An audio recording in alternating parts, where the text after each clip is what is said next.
What up, y'all? This is your boy, Mr. Downtown Ray Melo, and you're listening to the Entertainment Report on iHeartRadio for Monday, July 20th, 2015, delivering some major stories and trends going on in the world of entertainment and beyond. You can follow the show on Facebook or on Twitter, facebook.com/The Entertainment Report with Ray Melo, that's RAYMELO, or on Twitter at The Enter Report. You can listen to the show anytime you want on iHeartRadio. Just go to iHeart.com, search for The Entertainment Report, and it'll take you to the page. Hopefully everybody had a fantastic weekend.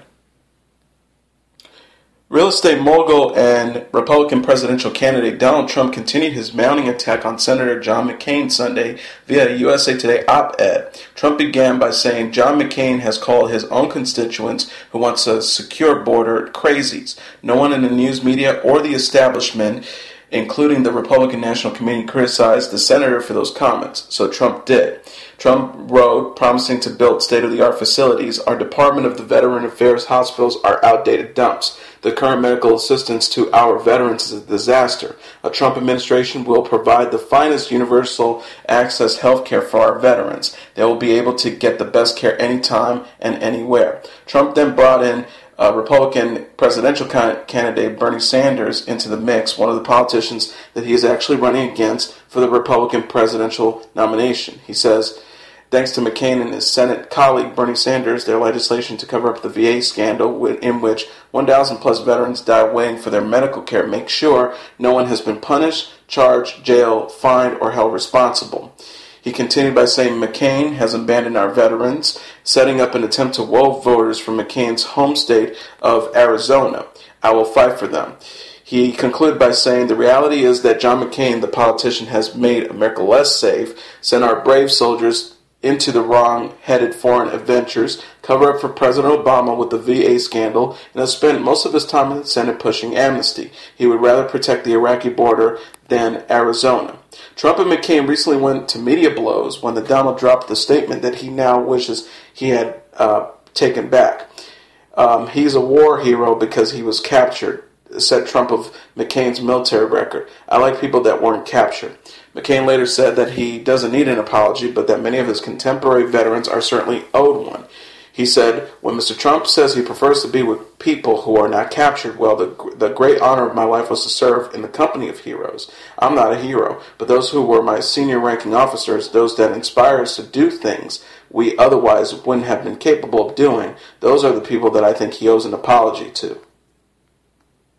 And then on Monday, Donald Trump scolded Matt Lauer for what he perceives as a misrepresentation of his comments regarding Senator John McCain's war service. Trump said via phone on NBC's Today Show, excuse me, Matt, because you're the media and you do the same thing. Complained that Lauer misrepresents just like everybody else. The presidential candidate argued Lauer and other journalists were selectively using only part of his comments made Saturday about Senator McCain's war service and not reporting that he had called McCain a war hero several times. He also said he liked soldiers who weren't captured. Trump said Savannah Guthrie in the media has done such a false number as usual. Lauer shared that he had visited the prison where McCain was held prisoner in Vietnam for 5 years, and it had a profound effect on him. Lauer said, I could never ever question his heroism during that war. Trump countered, and I didn't either. And in a related story, Senator John McCain broke his silence on Monday in response to Donald Trump's saying he prefers soldiers who weren't captured during the war. The Arizona senator who was held as a prisoner of war for 5 years says Trump doesn't owe him an apology, he owes all prisoners one. But I think he may owe an apology to the families of those who have sacrificed in conflict and those who have undergone the prison experience in serving their country, he said on MSNBC's Morning Joe. He also added, when Mr. Trump says he prefers to be with people who are not captured, well, the honor of my life was to serve in the company of heroes. I'm not a hero, but those who were my senior ranking officers, those that inspire us to do things we otherwise wouldn't have been capable of doing. Those are the people that I think he owes an apology to. Trump was savage across both political lines over the weekend after he made some controversial comments about McCain's war service Saturday. The World Surf League canceled its J-Bay Open in South Africa after world champion surfer Mick Fanning was attacked by a shark. In the video caught on live TV, Fanning could be seen splashing away from the shark as horns blew, and horrified announcers began realizing the danger he was in. A water safety team then arrived by boat and jet ski and pulled Fanning as well as competitor Julian Wilson to safety. Fortunately, no one was hurt in the incident. Organizers of the event, the sixth stop of the 2015 Samsung Galaxy World Surf League Championship Tour, went on to cancel the remainder of its competition and clear the waters. In an interview following the rescue, Fanning was visibly shaken. He explained, "I was just sitting there, I was just about to start moving, and then I felt something grab, got stuck in my leg rope. I just jumped away, I just kept coming at my board, and I was just kicking and screaming." He said, "I just saw a fin. I didn't see the teeth, but I was waiting to see the teeth coming at me. I was like, ah." Wilson was also shaken by the incident, tearfully relating in a World Surf League interview posted on Facebook that he thought his friend was gone. He said, I saw he got knocked off his board, and then like a wave popped up, and I was like, oh, he's gone. Fanning's friend and fellow competitor said, "I felt like I couldn't get there quick enough." Director Paul Feig revealed more about his all-female Ghostbusters cast this weekend, answering fan questions about the names of the newest members of the supernatural pest control unit. Melissa McCarthy will play Abby Yates, Kristen Wiig is Erin Gelbert, Kate McKinnon is Jillian Holtzman, and Leslie Jones appears as Patty Tolan, the director tweeted Saturday. Feig had previously shared the name of McKinnon's character on a Twitter a day earlier. He isn't the only one taking to social media to share his enthusiasm. Original Ghostbuster Dan Aykroyd revealed he will appear in the movie in a July 14 Facebook post. Aykroyd starred in the first two Ghostbuster movies with Bill Murray, Harold Ramis, and Ernie Hudson. It's unclear whether Hudson will appear in a similar cameo. Aykroyd said the Lady GBs are adorable, hilarious, and badass, and described his new Ghostbusters experience as exhilarating. Sony will release Ghostbusters on July 22, 2016. The cast will also include Chris Hemsworth, Andy Garcia, and Cecily Strong. Adam Sandler wants to set the record straight about his Netflix comedy The Ridiculous Six, which saw several Native American actors storm off the set earlier this year. Sandler told the Associated Press, "It was just a misunderstanding, and once the movie is out, it will be cleared up," Saturday at the premiere of his new movie Pixels. Ridiculous Six spoofs Western and takes its several names from the classic Western The Magnificent Seven, but not everyone is laughing. As the rap previously reported, about a dozen actors and the film's cultural advisor walked off the New Mexico set in April, citing offensive portrayals of Native American women and elders. The actors cited such examples as characters named Beaver's Breath and No Bra, along with a scene involving a woman squatting and urinating while smoking a peace pipe. When the controversy unfolded, Netflix said it was standing by the project and the humor in the film. The streaming giant said in a statement in April, the movie has ridiculous in the title for a reason, because it is ridiculous. It's a broad satire of Western movies and the stereotypes they popularize, featuring a diverse cast that is not only part of, but in on the joke. The Ridiculous Six features an all-star cast including Taylor Lautner, Terry Crews, Danny Trejo, Rob Schneider, Nick Nolte, and Luke Wilson. The film is co-written by Sandler and produced by his Happy Madison production company. It is set to premiere December 11th on Netflix. Alex Rocco, the Emmy-winning character actor best known for playing wise guys like the Las Vegas casino owner Moe Greene in the classic 1972 movie The Godfather, died Saturday at the age of 79. His daughter Jennifer Rocco announced the news on her Facebook page. No cause of death was mentioned. He won an Emmy Award in 1990 for Best Supporting Actor in a Comedy Series for playing an abrasive Hollywood agent Al Floss in the short-lived CBS sitcom The Famous Teddy Z. The show starred John Cryer and was based on the true story of Jake Cantor's up from the mailroom rise in the agency world. A native of Boston who studied acting with fellow Massachusetts native Leonard Nimoy, Rocco made his name portraying fast-talking, cigar-chomping gangsters and other heavies. In addition to his showy role as the Jewish mobster Moe Greene in Francis Ford Coppola's The Godfather, his film credits include Detroit 9000, The Stuntman with Peter O'Toole, and the animated hit A Bug's Life and Smoking Aces. He had been a mainstay on television as well, with recurring roles on The George Carlin Show, The Facts of Life, the Starz period mob drama Magic City, and The Simpsons, on which he voiced the studio boss behind The Itchy and Scratchy Show. He was 79. Demi Moore says the drowning that occurred at her Los Angeles home on Sunday while she was out of town is a, quote, unthinkable tragedy. She issued a statement to the rap by saying, "I am in absolute shock. I was out of the country traveling to meet my daughters for a birthday celebration when I got the devastating news. The loss of a child is an unthinkable tragedy, and my heart goes out to this young man's family and friends. I ask that you please respect the privacy of all concerned during this sensitive time."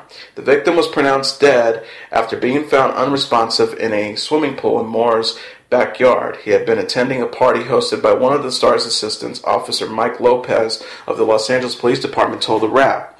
Officer Lopez described the deceased as a 21-year-old male Hispanic from Los Angeles. However, police would not release his name, and the coroner did not respond to a request for comment.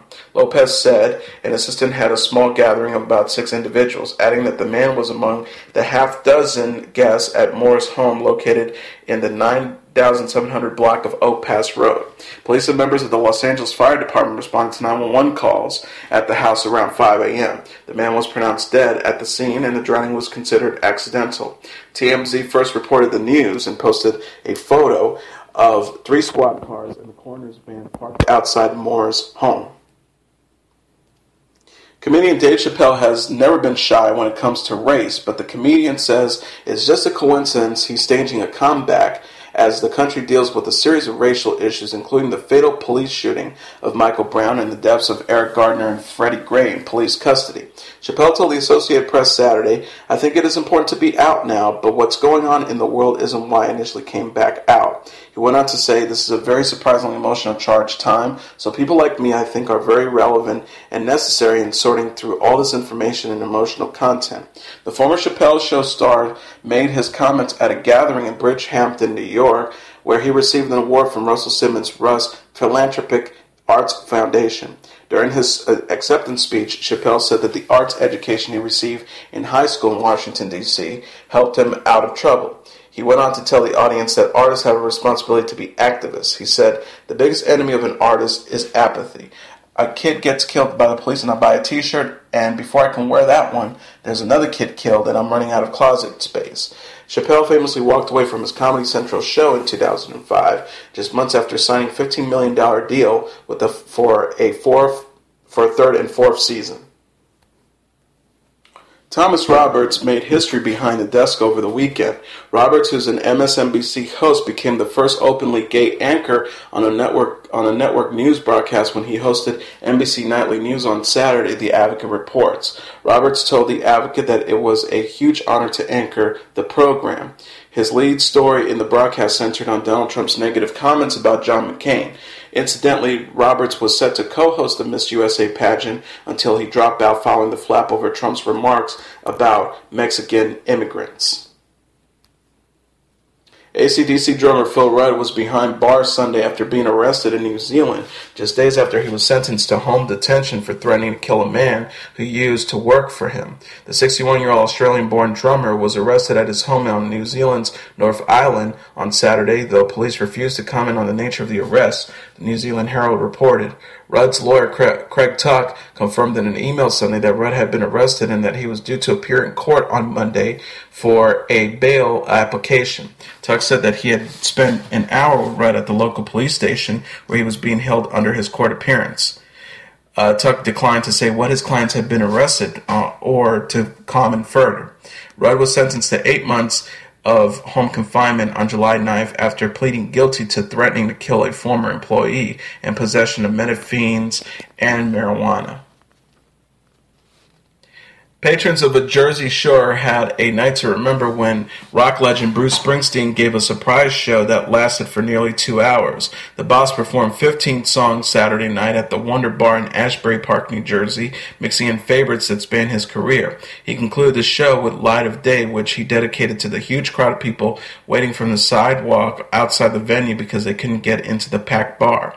Springsteen's appearance came during a show by Joe Grushke and the House Rockers, a band he has appeared with numerous times over the years. The band has been playing for about The band had been playing for about 20 minutes before Springsteen joined them for a set that kicked off with Never Be Enough Time.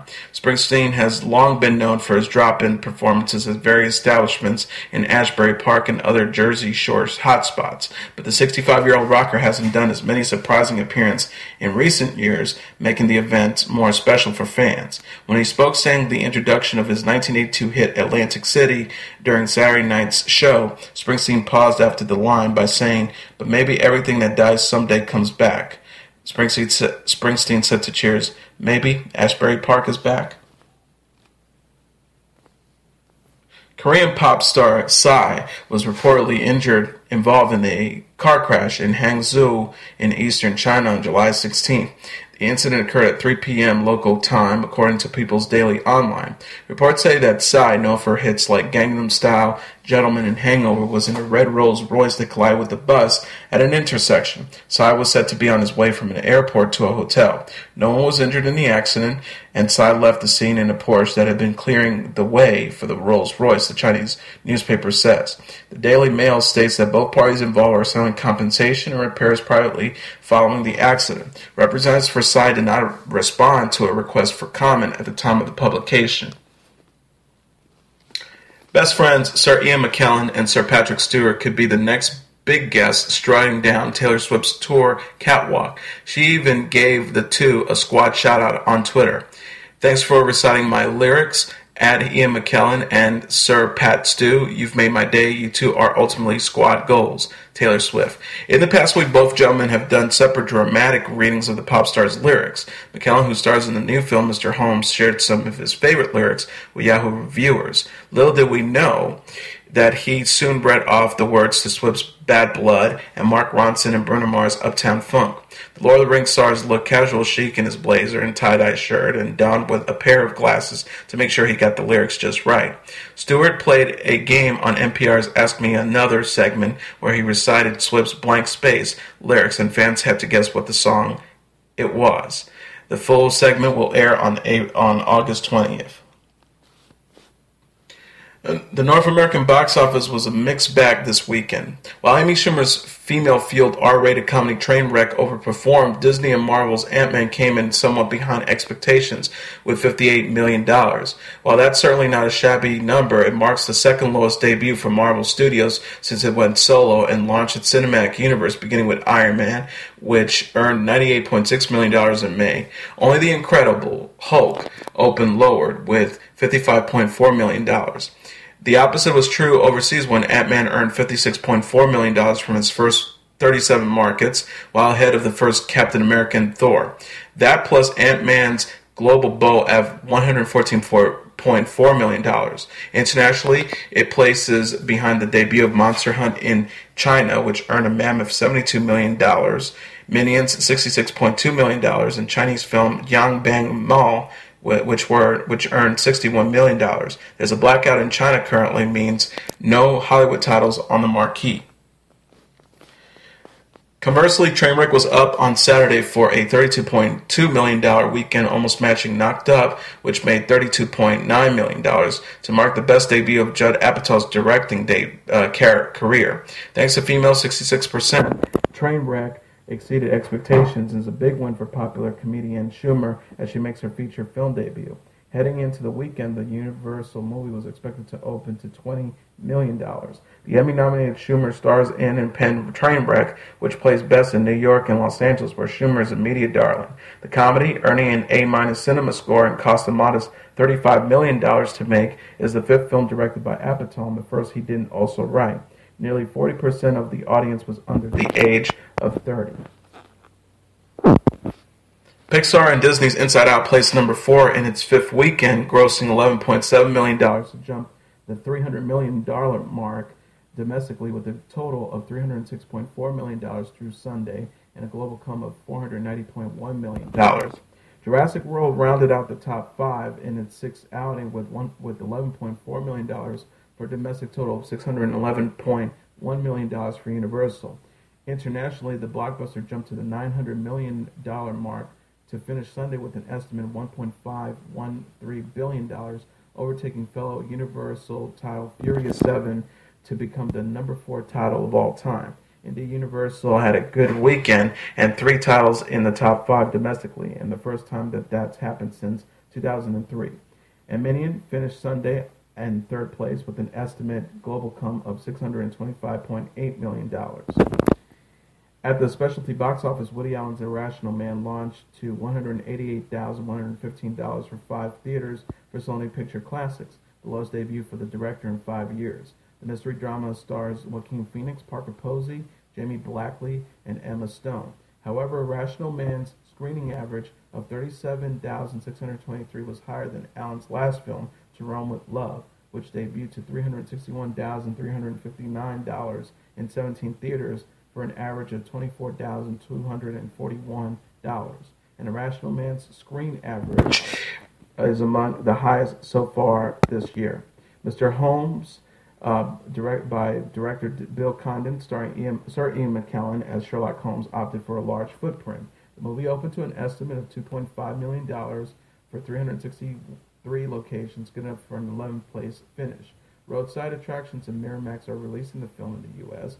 Laura Linney also stars in Mr. Holmes, which earned a cinema score and is a hit among older adults, evident by Friday to Saturday jump of 59%. And number 6 was Terminator Genesis, which made $5.4 million in its third week release. Number 7, Magic Mike 2, which made $4.5 million in its third release. Number 8 was The Gallows in its second week of release, which made $4 million. Number 9 was the Seth MacFarlane sequel, Ted 2, which made $2.4 million. And number 10 was Mr. Holmes, which in its first week release made $2.4 million. And now let's look back at what happened on this date in entertainment history. On this date in 1973, the actor and martial arts expert Bruce Lee dies in Los Angeles at the age of 32 from a brain edema, possibly caused by a reaction to prescription painkillers. During Lee's all-too-brief career, he became a movie star in Asia and posthumously in America. Lee was born on November 27, 1940 in San Francisco, California. At the time, his father, a Chinese opera star, was touring in the United States. The family moved to Hong Kong in 1941. Growing up, Lee was a child actor who appeared in some 20 Chinese films. He also studied dancing and trained in the Wing Chun style of Kung Fu, also known as Kung Fu. In 1959, Lee returned to America, where he eventually attended the University of Washington and opened a martial arts school in Seattle. In 1964, Lee married Linda Emerly, who in 1965 gave birth to Brandon Lee, the couple's first of the couple's 2 children. In 1966, the Lees moved to Los Angeles, and Bruce appeared on the television program The Green Hornet, playing the Hornet's acrobatic sidekick Kato. Lee also appeared in karate tournaments around the United States and continued to teach martial arts to private clients, including actors Steve McQueen and James Coburn. In search of better acting roles than Hollywood was offering, Lee returned to Hong Kong in the early 1970s and successfully established himself as a star in Asia with the action movies The Big Boss in 1971 and The Way of the Dragon in 1972, which he wrote, directed, and starred in. Lee's next movie, Enter the Dragon, was released in the United States by Hollywood Studios Warner Brothers in August 1973. Tragically, Lee had died a month earlier in Hong Kong after suffering from a brain edema believed to be caused by an adverse reaction to a pain medication. Enter the Dragon was a box office hit, eventually grossing more than $200 million, and Lee posthumously became a movie icon in America. Lee's body was returned to Seattle, where he was buried. His sudden death at the young age of 32 led to rumors and speculations about the cause of his death. One theory held that Lee had been murdered by Chinese gangsters, while another rumor circulated that the actor had been the victim of a curse. The family's curse therefore resurfaced when Lee's 28-year-old son Brandon, who had followed in his father's footsteps to become an actor, died in an accidental shooting on the set of the movie The Crow on March 31st, 1991. The younger Lee was buried next to his father at Seattle's Lakeview Cemetery. And that is your entertainment report for Monday, July 20th, 2015. I'm your host, Mr. Downtown Ray Melo. I'll be back tomorrow to deliver some of the major stories and trends going on in the world of entertainment and beyond. You can can follow the show on Facebook or on Twitter. Facebook.com/The Entertainment Report with Ray Melo. That's RAYMELO. Or on Twitter at The Enter Report. You can listen to this episode or any previous episodes of The Entertainment Report with Ray Melo on iHeartRadio.